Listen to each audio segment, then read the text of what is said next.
Why did you want to be an astronaut? For me, it wasn't. I know some people say that they knew from a very early age that that's what they wanted to do, and that's awesome. But it wasn't quite that way for me. I think I was a little more practical about things, and I was interested in space flight, and I was interested in airplanes at a very young age. I can remember that from way back, and I think it was just a natural progression of things, being interested in engineering, being interested in aviation and space, and it just kind of led me down a path into college, in the military, and then in the Marine Corps, flying fighters, and then ultimately as a test pilot, and then to be lucky enough to get to come here.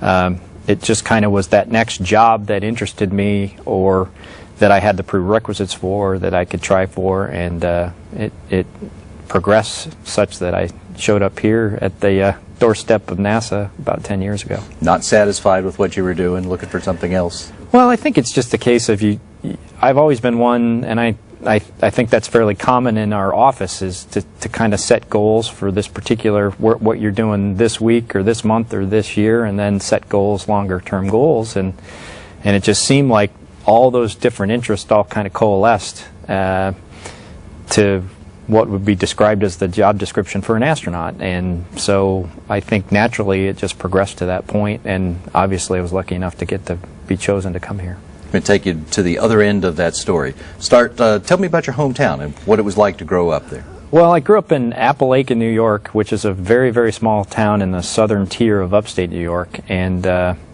I mean, it was just a wonderful place to grow up. It was a very small town. It was fairly rural. I had a lot of close friends, played sports, downhill skied, did all the things that I think most folks from that part of the country do, and really enjoyed it. It's a great place to be from, and I always look forward to getting back there. You have a sense of how the place and the people who are there really contributed to making you who you are? Well, I always kind of felt like I needed to give something back to the, you have this sense of service to the country, and I don't know where it came from, but I had that from a fairly early age, that I wanted to do something for the country, serve the country, and the military seemed like the best way to do that, and I think you see that from the people that I grew up with, that they're very patriotic and love their country, and I think it just carried over to a degree in me personally, and then the mutual benefit of getting to fly airplanes for the military was just a great experience. Do you get to make out your hometown from orbit? I've seen it a few times. The weather in upstate New York can't always be, or isn't always cooperative. It tends to be cloudy there a fair amount of the time, but I've seen it a few times on my previous flight. Take us from that point, from high school and on, and what were some of the highlights, you think, in your education, your professional career, and your military career that ultimately led you here? Well, I think the first big decision, I think, was the combination of going to school on a Navy ROTC scholarship. So I actually was a Marine option, as the Marines are part of the Department of the Navy. Both Marines and Navy officers can go through the Navy ROTC. That was obviously a big decision, and then taking engineering in college at Tulane University was probably the other major milestone that kind of led me down that path to be a pilot and then a test pilot.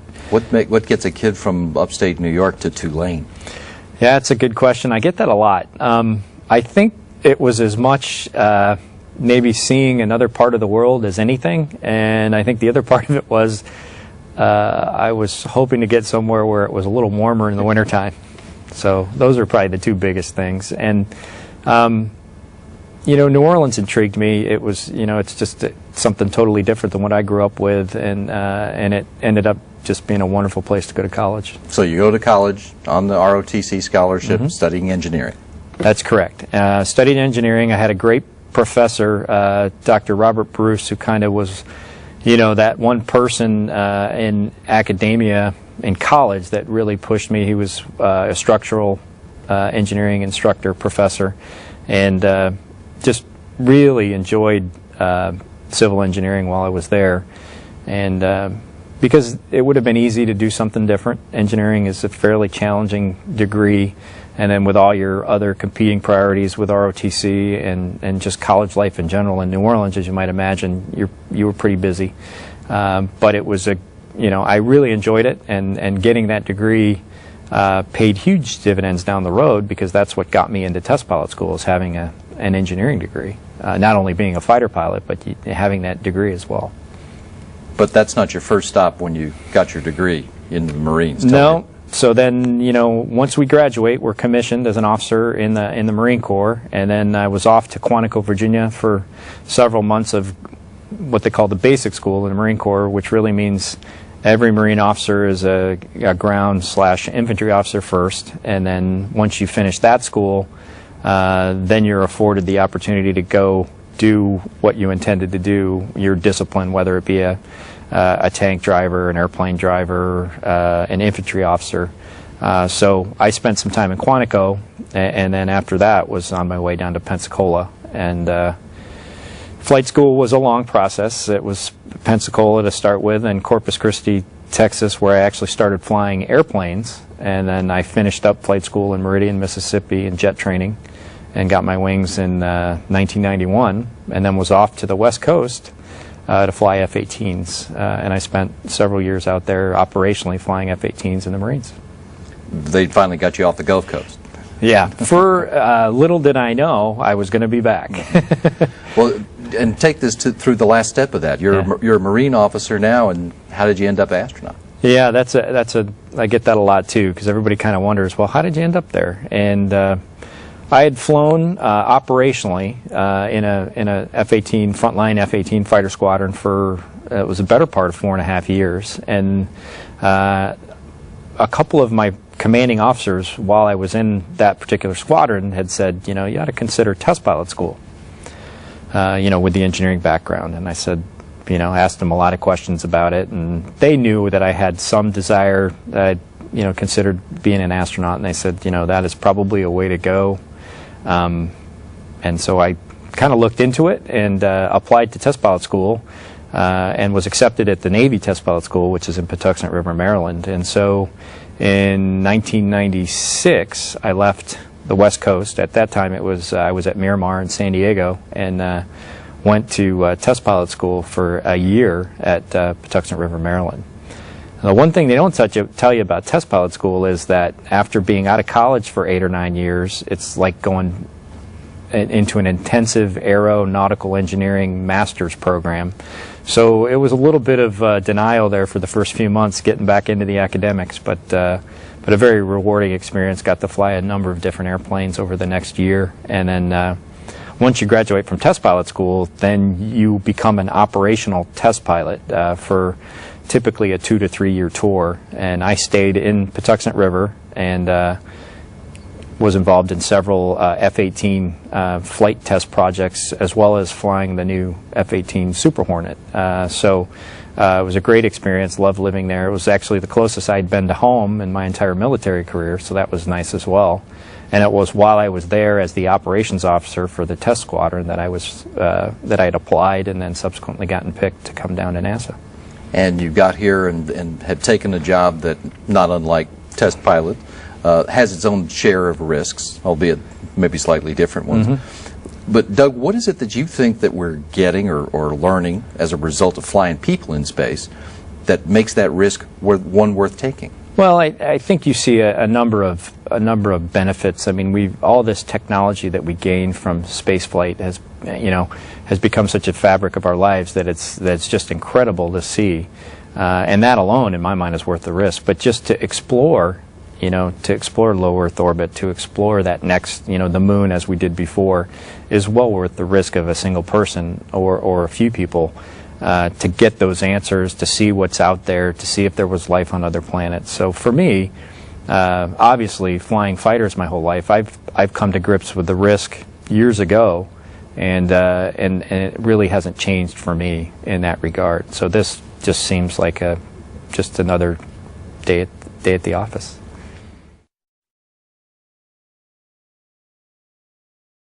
You are one of 4 crew members on the final flight of Space Shuttle Atlantis. Doug, could you give me a summary of the work that's planned on STS-135 and what your jobs are going to be? Well, obviously my position in the crew is as the pilot, but primarily we are trying to get the station in a position where it can last without being resupplied significantly for over a year. So we are taking up a fully loaded MPLM, multi-purpose logistics module, to supply station for that amount of time and to keep things rolling as far as that goes. Now, you guys are going up with only 4 astronauts on board Atlantis. Why just 4 this time? Yeah, that's a great question. We haven't flown a 4-person crew since STS-6. So we obviously don't take this lightly, but the combination of a couple different things kind of drove the crew size to that number. The primary one being that, since return to flight, STS-114, we've had a shuttle in a position where it could provide a rescue for the previous shuttle if there was a problem with the heat shield that we discovered on orbit. And obviously, being the last shuttle flight, we don't have that option. So in order to facilitate a potential rescue scenario, we have to come down on Soyuz rockets. And after some consideration, we would have to stay on the order of 3 months for the first person, up to a year for the last person by the time we come down. So 4 successive Soyuz flights would bring down 1 person at a time over the course of the following year that they declared a rescue. You're saying if you had a larger crew, it would take longer to get everybody home. Yeah, it just adds to that, and I think most folks are comfortable with allowing a crew member under those particular circumstances to remain in space for a year. But once you start pushing things out beyond a year, that requires a lot more consideration and thought.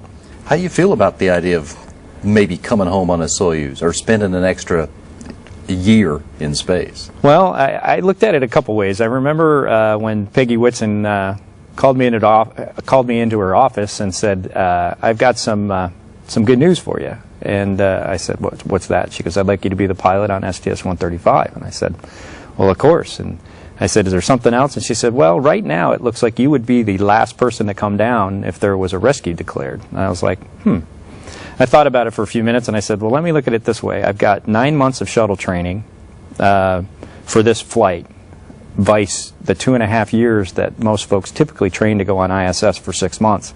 So I told her, I said, "Well, it's a bargain at any price, so I'll take it." Yep. So in this rescue scenario, you'd be the 4th of 4.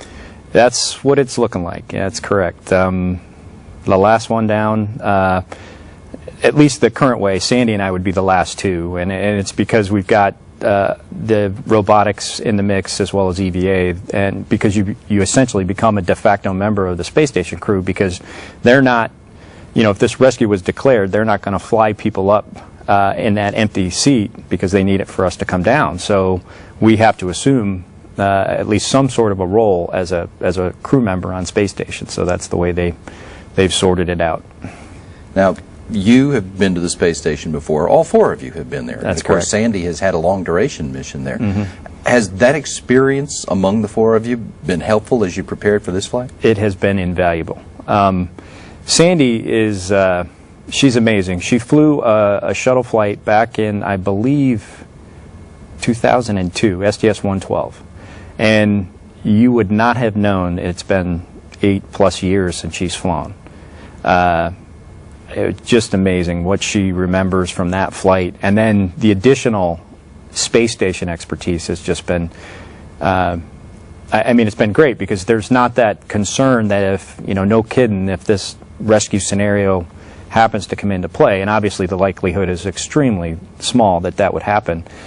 Sandy would jump right into the role of our continuing instructor while we're on space station, because obviously living there for 6 months, she knows all the ins and outs. Obviously it's changed slightly since she's been there, but the general philosophies on how the station operates, the science, the experiments, as well as just the day-to-day things that you need to do on space station, she's been invaluable, kind of offering her insight as we've gone through this training.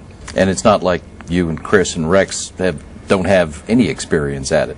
Yeah, that's true. I mean, we've all had missions to the space station, and it does feel a little different this time. There was a lot of that unknown on my first flight, where you just didn't know what to expect getting to the space station, and then how you'd fit into the whole crew mix. And I think that part of it definitely feels a little easier this time, having been there once before. What are you looking forward to seeing on the station when you get back there? I'm sure this is an answer that a lot of people probably give you, but it's got to be the cupola. Just the pictures that I've seen out of the cupola have been unbelievable, and knowing, having been in space before and looking out a window, there's no camera that can capture that vividness, just the stunning views that you see out the window. So with the cupola having unobstructed views of the planet and the space station, that's probably what I'm looking forward to the most, just getting in there and hopefully having 5 minutes to look out the window without having to do something else. You and your crewmates are bringing up, well, a shuttle full of supplies to the International Space Station. Give us a sense of the kinds of things. What kind of cargo are you guys bringing up to orbit?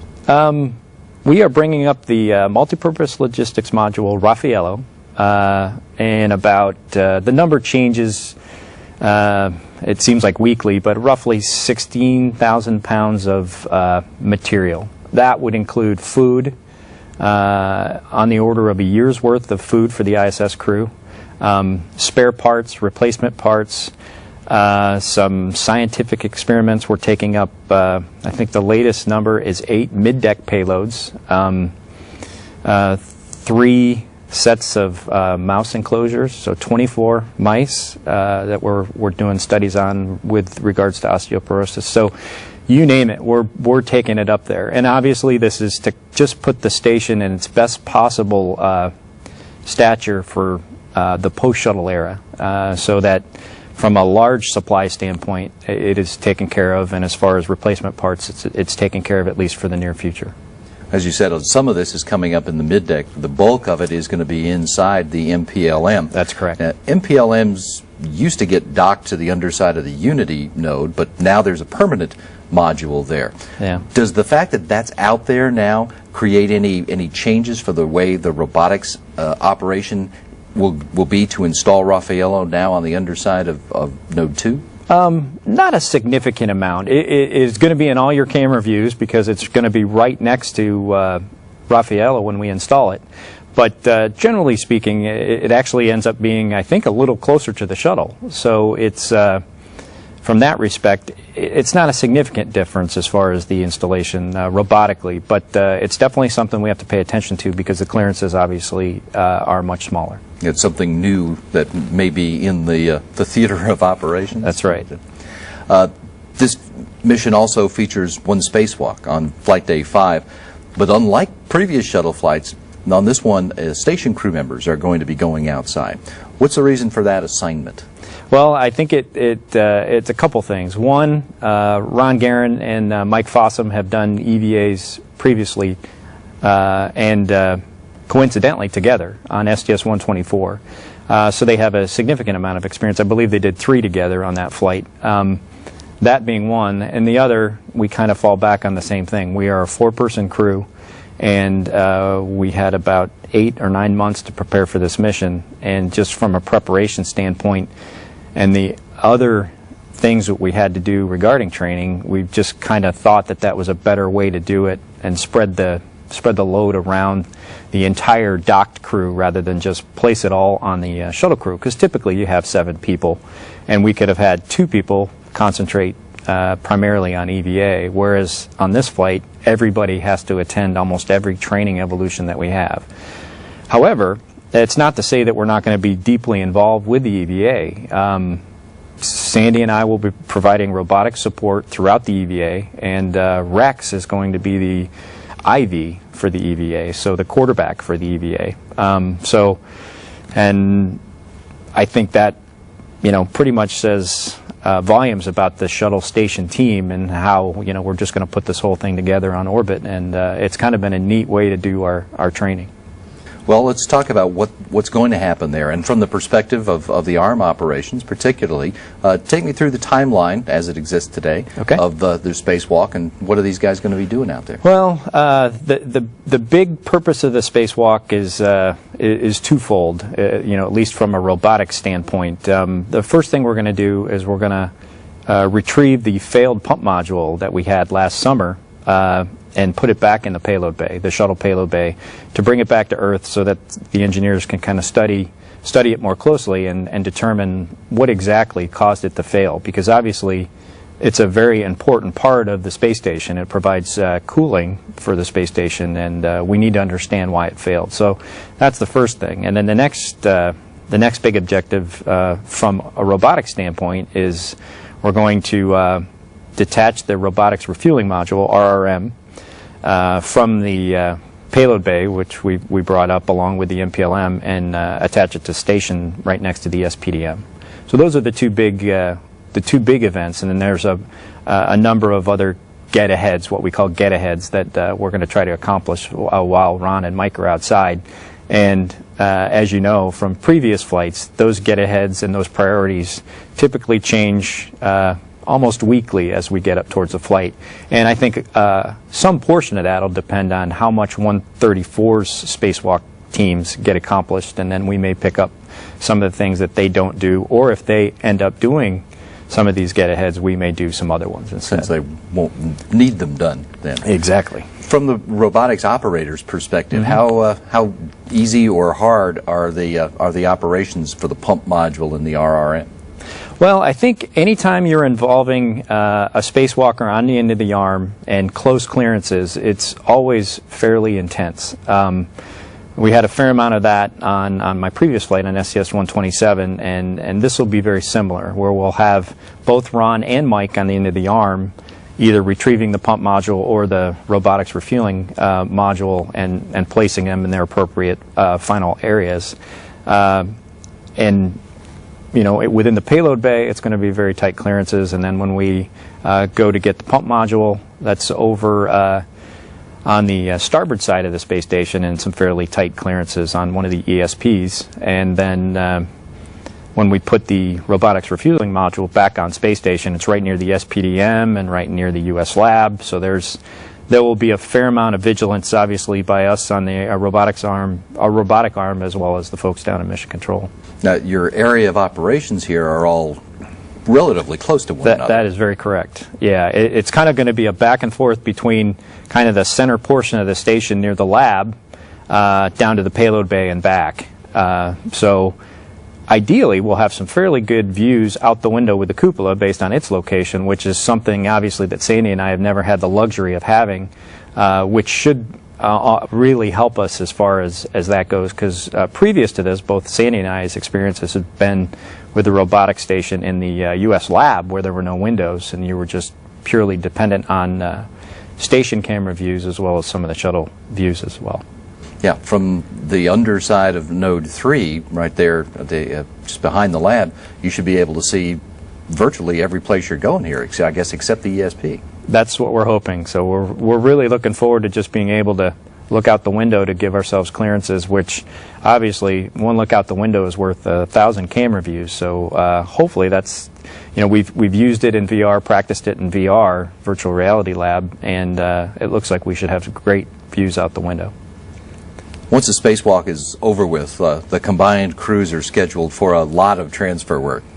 Is that a lot of transfer work? A lot of transfer work. Yeah, that is the understatement, I think, of the mission. I think, we're going to do transfer, then we're going to transfer, then we're going to do more transfer, and then we'll throw an EVA in the middle of it, I think is how we have referred to it as, because the MPLM is going to be packed full, literally, and it's going to take a long time to unpack it. And then, unlike the previous mission, STS-133, where they left the MPLM up there with a fair amount of cargo still in it, we have to empty it out completely, and then there is a laundry list of things that we are going to bring back from space station. So you're kind of packing and unpacking a house twice, I think is probably the best way to say it. Well, you're packing and unpacking two houses at the same time in the same space. That's correct, and we are beyond thankful that Sandy is going to be the one on orbit that's going to run the choreography for this. She's a consummate professional, and we just are trying not to get her upset with us. Can you give us a good sense of what does it take in terms of not just moving things back and forth? That's pretty straightforward, but also knowing where everything is supposed to go and knowing where it is at any given time. Yeah, that's the thing with transfer, and I discovered this on my previous flight, and I know Chris and Rex and Sandy as well have talked about this on their previous flights. You have to be meticulous with your bookkeeping. You have to be meticulous with your plan, and you can't move something out of the MPLM until you have a place to put it in the space station, and then vice versa. You can't move something back into the MPLM until its spot has opened up from what we brought up. So it is a huge amount of choreography that the ground teams have to work on, as well as obviously us on orbit. Otherwise, you're going to have these huge traffic jams in the middle of the space station, and we don't have the room for that. So it's got to be very well organized, and I can't think of anybody better to do the bookkeeping and organizing than Sandy. I guess you got to be prepared not just to follow the script, though, but to deal with to ad lib if it's called for.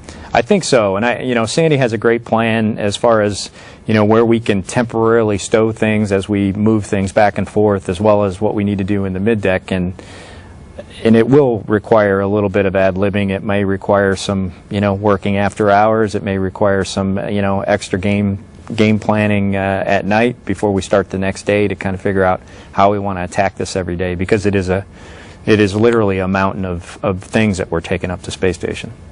And when you're done with all of that, when the joint timeline is done, the four of you are going to mark a milestone with the last undocking of the space shuttle from the International Space Station. Anything special on the plan for the undocking operation itself? I think generally speaking, no, but I probably wouldn't tell you if we had something. It wouldn't be a surprise. But generally, it will be a typical undock day. With a slight twist, our fly around is going to involve the station yawing to one side, 90 degrees to one side. So when we do the fly around, rather than over the center portion of the space station, we're going to go over kind of the long axis of the space station and get some views that we haven't seen of the space station in a very long time, if ever. And this will also help folks on the ground be able to document any specific areas of interest or micrometeorite damage that the station has had as we move forward into the post-shuttle era. So it should be that in and of itself should be a fairly unique fly around. For the man at the controls, does that change the fly around task much for you? It really doesn't. The profile is essentially the same, albeit your point of view with regard to station is 90 degrees different, but the profile is essentially the same. So it shouldn't change the procedures as far as on board the shuttle drastically at all. You're flying the same loop. Exact same loop, although the last we had talked about this, based on the time required, and obviously our entire timeline is managed very closely, and it seems like this flight even more so because of the number of people and the amount of things we're trying to accomplish. We probably will not be able to do an entire 360-degree fly around. It would rather just be, at least as I currently plan, a 180-degree fly around, so the top half of the space station. Or the top side. Top side, yeah. Whatever it'll make a lot more sense when we do it. Is there going to be anything special you're going to keep your eyes peeled for during that last fly around and then that final separation? I mean, that view is unbelievable already. So I think that's just taking that view in one more time. I know we've sent back video of the fly arounds, and it's just incredible as the sun comes up and lights up the solar arrays. You can see the shadow of the orbiter on the arrays. It's a one-of-a-kind view, and I think for me personally, that's what I'll be looking at. And obviously trying to maintain all the parameters that we're required to maintain, and then, once again, all the other folks will be very busy doing other things too. But I think we'll be able to manage a glimpse or two at space station as we get ready to go. When you were assigned to this mission, it was going to be a rescue flight for the last space shuttle mission. Well, of course, the plans for that have changed. What was your reaction when you realized, hey, I'm going to be on the last space shuttle mission? It's a mix of emotions. Obviously, you're excited. Any space flight is a great space flight, and you know, the reality that this is the, you know, the last flight in the program, I think sets in to a degree. Obviously, the biggest thing is you're just count your blessings. You're honored. You're humbled. You're lucky. And very thankful, I think, are some of the things that went through my head. And then the reality of it set in that, all right, this is going to be a real flight, and, you know, we got 4 people and a lot to do. So I think, especially in the last few months, that's been the biggest challenge, is just trying to get all this together with only 4 of us. It's been very busy. So there is a special sense of honor and maybe responsibility to be on this particular mission. It's a huge responsibility, because you want to represent the thousands and thousands of people that have worked probably their entire careers. I don't know how many people that we've talked to or met that have been in the Space Shuttle program since STS-1. And nothing means more, I think, to all 4 of us than to honor that legacy and go out with as best a mission as we can fly. Well, as you know very well, the end of the program means a lot of changes at NASA, including people, layoffs, closing some historic facilities. What's your feeling about the decision that was made to stop flying these vehicles? Well, I would imagine it was an incredibly difficult decision on so many fronts. I understand it. There's a logical end for all programs. Obviously, coming from a military background, I've seen airplanes fly out their service lives and be retired, and it's just a natural progression. And you know, fiscally, it was a decision that needed to be made. You know, we've got priorities at NASA. We've got things we want to do outside of low Earth orbit, and the decision was made to go that direction. And it's probably time, but it doesn't make it any easier for the folks that fly it, and I know it doesn't make it any easier for the folks that have worked on it their whole careers. But you know, we just want them to know that what they've accomplished is incredible, and we'll do our best to finish this program the way it deserves to be finished. The end of the program is reflected in some of the elements of the patch that you guys have for your mission. Tell me about what we're seeing in that patch. What are those elements? Well, we kind of went for a couple different themes with the patch, and as you may or may not know, the crews are the ones that end up designing the patch, which is a great honor. We did ask for a lot of advice from family, from friends, from other folks around the different centers, what they would like to see, and of course, we got about as many ideas as that we could possibly handle. But we wanted to keep it simple. We wanted to represent in some way the program as a whole, and we kind of did that with a little bit of a design that looked similar to the STS-1 patch. And then, of course, the Omega, I think, is the other big, one of the other big aspects of the patch, which is the last Greek letter in the alphabet for the last flight. A not so subtle, maybe subtle way to refer to the last flight. And then aspects of the NASA meatball, which, you know, once again represents, after our flight, 135 flights for the program, which is the lion's share of NASA space flights. So, and I think the last big factor was we wanted to make it relatively simple, not too busy. Some patches are busier than others, and we just wanted to kind of keep it a little bit simple. So we hope folks like it. We hope it honors the Space Shuttle program and the men and women that have worked there. So if you think back of about 135 Space Shuttle flights, what do you think are some of the most significant moments from the Space Shuttle's history? Well, you know, the Space Shuttle, for me personally, that is the space vehicle that I grew up with. It's really the only one I remember. I have some memories of Skylab, but really nothing prior to that. But Space Shuttle's been around my whole adult life. But I have to start with STS-1, an unflown vehicle, and those 2 men getting on board and flying that, trusting that the engineering was correct, trusting that the design was correct, trusting that all the safety measures were in place. to me is just amazing. I'm not sure if we've done anything since then. And we, I mean the country with a test program. It's just amazing. And then, of course, Hubble has done wonders. I can't say enough about the accomplishments there. And then the International Space Station. What a magnificent engineering feat to build something of that size in orbit, 225 miles above the surface of the Earth, is just amazing. And those things for me will be a very lasting legacy to the space shuttle. And as far as we know, there's no other vehicle that could have done all that. What about this vehicle? Where's Atlantis' place in the history of the space shuttle? Well, I would like to think that Atlantis obviously will get, ideally, the last flight of the program. So in itself, that will seal its legacy. It's done a lion's share of work with regard to the shuttle assembly. It's done Hubble. It did the last Hubble servicing mission. So Atlantis will have a proud legacy as far as I'm concerned, and we're really looking forward to flying it. If you think about the work of the whole shuttle program on all of the orbiters, how is that work going to be remembered?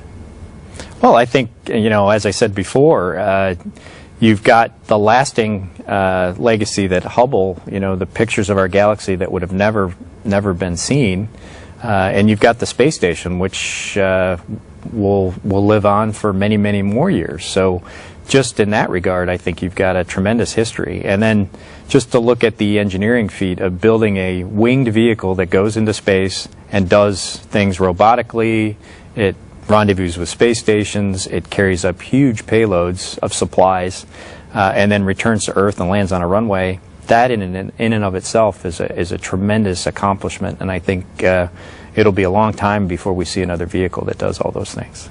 As far as the International Space Station is concerned, what kind of station would we have today if we hadn't had space shuttles to build it with? Well, you think about it. I mean, the space station brought up all the major components with very few exceptions. And there's probably a way we could have built the space station, albeit we'd probably be in the very early stages of construction had it not been for the shuttle, because we could bring up huge trusses, the solar arrays, all the modules, for the most part, all came up in the shuttle payload bay. So I'm thinking somebody somewhere is smart enough to figure out a way to put a space station together without a shuttle, but I think it would have taken almost an immeasurable amount of time to put it together, given everything else that we know. After STS-135, it's going to be up to spaceships from other nations and probably from private industry to get crews and cargo to the space station for the foreseeable future. That's correct. Right. As an American astronaut, how do you feel about the future of the International Space Station? Oh, I think the future's in great hands. We've known about the end of the Space Shuttle program for quite a while now, and some of the best folks we have are working in the space station program, planning all these different vehicles and all the right kinds of supplies and all the right things that need to be put on orbit in order to sustain the space station. We have our Russian partners who are going to provide initially provide rides for our folks up to space station and back, and then the plan is for the commercial folks to pick up some of that slack in the very near future and continue flights to the International Space Station. So I think and if you add the Europeans with the automated transfer vehicle, the Japanese with their transfer vehicle, I think we're in really good shape. Do you remember where you were when STS-1 took off and how you felt about that? Yeah, I was in school. I was, I believe, a freshman in high school when STS-1 took off, and I think that was the only flight they flew with a white external tank, so the entire stack was white like that, and it was just unbelievable to see this, what looked like to a teenager an airplane that was going to go into space, and I've been mesmerized with it ever since, fascinated with it, and obviously I was very interested in heading that direction a little bit later in life, as you can see. Do you have a favorite memory out of the space shuttle era? Probably a few. I think selfishly, my first flight was a pretty fond memory, almost to the point where it seems surreal that I actually did it, because it's so much different than anything else I've ever done in my life. But I would say that was a great moment. I would also say I worked as a Kennedy support personnel down at the Kennedy Space Center, and my first launch was when I was working, and it was STS 109, the first launch I ever saw in person, and that was incredible too. So those were probably the two biggest. Shuttles are still going to low Earth orbit, but what they're doing is dramatically different today than when STS-1 kicked off the space shuttle era. Doug, where do you think we're going to go in the next era of human space exploration? I hope we go outside of low Earth orbit. I mean, that's, I think, why a lot of us got into this business was exploration and seeing what's over the next horizon. And that's what I would personally like to see is let's go explore other worlds. Let's explore the moon. Let's explore an asteroid. Let's explore Mars.